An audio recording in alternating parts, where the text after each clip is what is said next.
Okay, this is our engine that we're going to remove the paint from.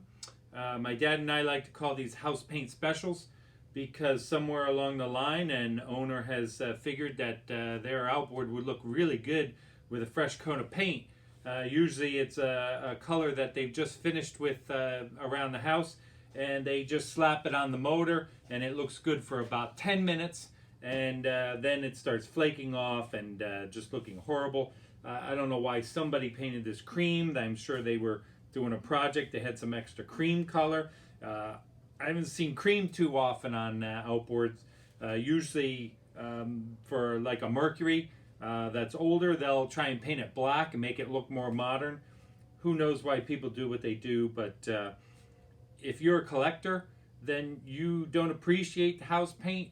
You want to return a outboard to as original condition as possible, so the house paint has to go. I'm going to give you some tips and tricks to remove the paint without removing the value or hopefully any of the value of the outboard by harming it. We want to do as little harm as possible to the outboard. Therefore, we want to leave as much of it intact, in place, just the way it is. That's why I choose to use the stripper method rather than say sandblasting, or what we're going to do is refurbish it. If we were restoring it, we would take every part off and meticulously sandblast it, get it coated, repaint it, and then put it back together. But we're going to refurbish this.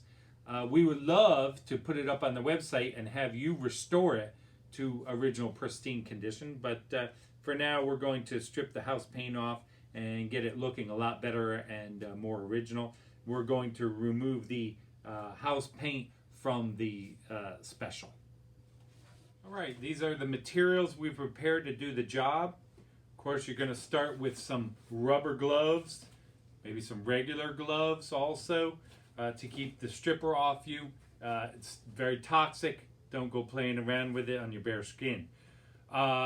Any kind of stripper that you can buy at Home Depot, Lowe's, any hardware store will do. You want several scrapers. Mostly you're going to use the plastic ones.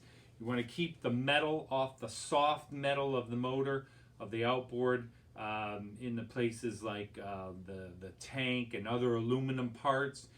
You can mar it so badly with with a metal scraper that it would be very difficult to repair the damage. So you're going to mostly use plastic. You want a coffee can with a lid on it, so that when you scrape off the stripper, you can scrape it into the coffee can. Then you're going to put a lid on it, and you're going to take it to your hazardous waste collection facility. Use an old brush or a foam brush, possibly, to apply the stripper. Don't want to obviously use a good one because you're going to ruin it. You want many different kinds, styles, shapes of wire brushes. Maybe one that's just a soft bristle, not necessarily wire. And then you might want a roto tool on your drill, the wire brush. Just be very careful of this. You're going to save this for the cast material like the block and the other cast iron pieces. This is really going to take the paint off in those little niches. So these are materials we're going to use.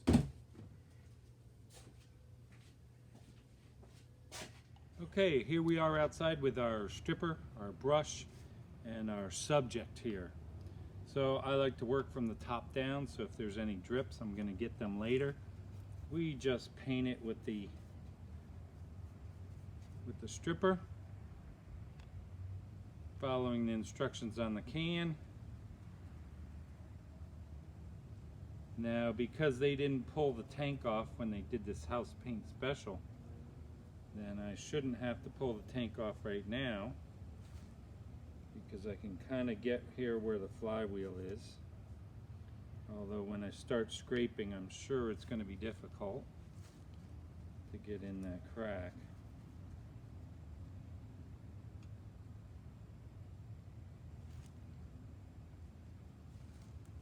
And probably, if you want to be OSHA approved, then you'd probably wear a face mask for the fumes, at least so you don't get all loopy. Now I only do what I can do in one sitting or so. I mean, if you get really ambitious and want to do the whole motor in one shot, then you better have some time on your hands.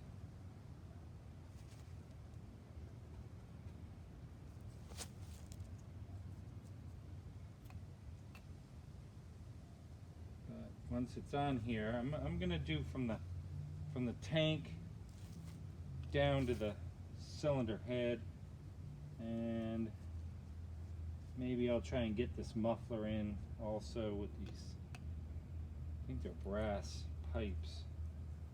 Try to get that in tonight too.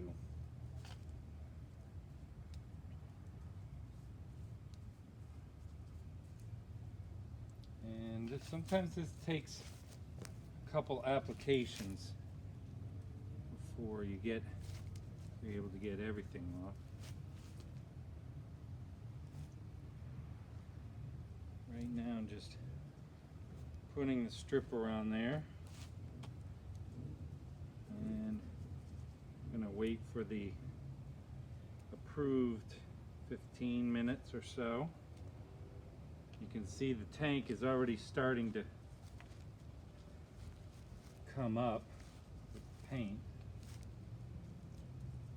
so that's good. You know that it's starting to work. So I'm going to put my stripper down, and I'm going to give it a couple minutes. Okay, I've stepped up my game on the gloves here. If you've ever worked with stripper and you've had it fall on your wrist, it doesn't tickle. So I've stepped up my glove game here.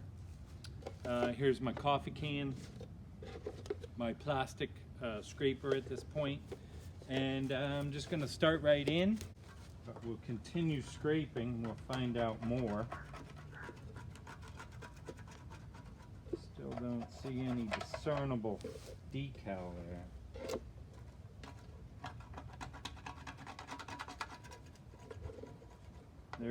There's another dent there.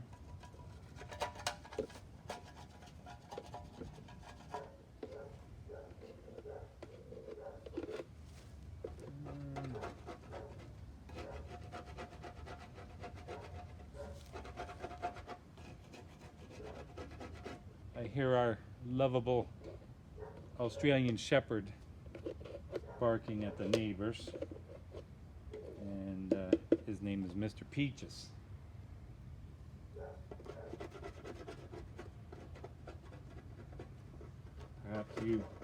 Perhaps you hear him too.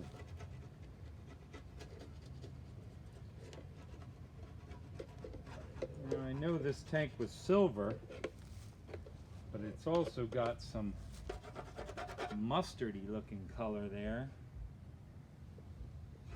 which is different than the cream. At least they didn't paint the flywheel.